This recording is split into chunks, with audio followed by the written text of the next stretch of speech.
we have multiple fires around the world that are pushing us closer and closer to the brink of, war, World War III, nuclear catastrophe.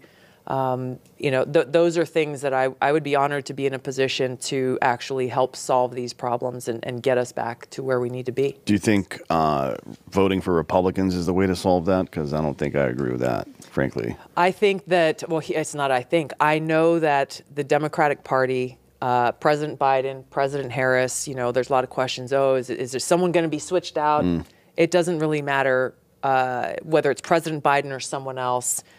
Because we've seen how the Democrat elite across the board are intent on holding on to power and willing to destroy our country in the process. So, whoever people want to vote for, they can vote for, but understand and know that to be true. And there are so many pieces of evidence that prove that. I'm not saying, there are problems in the Republican Party as well. You look at the Uniparty in Washington. The Uniparty in Washington, made up of both Democrats and Republicans, are eager to go to war.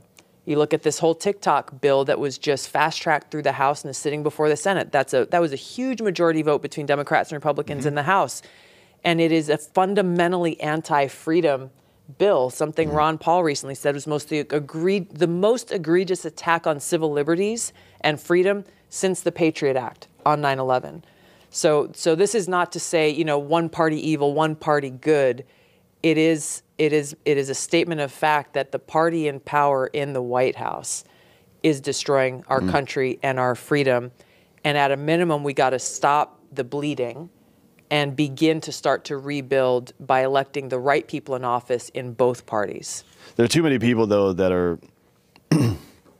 they see the logjam or whatever you want to call it, or the Uniparty, and become fatalistic or hopeless and think that somehow political violence or something is inevitable. I don't think that's true at all. I think people just being responsible for their own lives probably helps a little bit. Yeah. And then saying no to the government. Like, there's two very concrete examples of the collective power of no that have happened over the last couple of years. The first is COVID and the restrictions, the lockdowns, the forced vaccination, all that horse shit. People capitulated to it. Yeah. And the government ran roughshod over the country and fucked us up, added 15 trillion or so probably to the debt, created 40-year high inflation. And then there was a second version called the Governance Disinformation Board under DHS. And everybody was like, fuck that. We're not doing that. And it went away within 3 months, right? Yes. Like very quickly. For DC terms, it went away very quickly. And I think that the Missouri versus Biden court case, which Bobby Kennedy is party to, was another good example of how the checks and balances in our system are supposed to work, where a judge actually had the courage and audacity to say, no, President Biden, you and your people will not coordinate with these big tech companies to decide whose voices are censored and whose are not.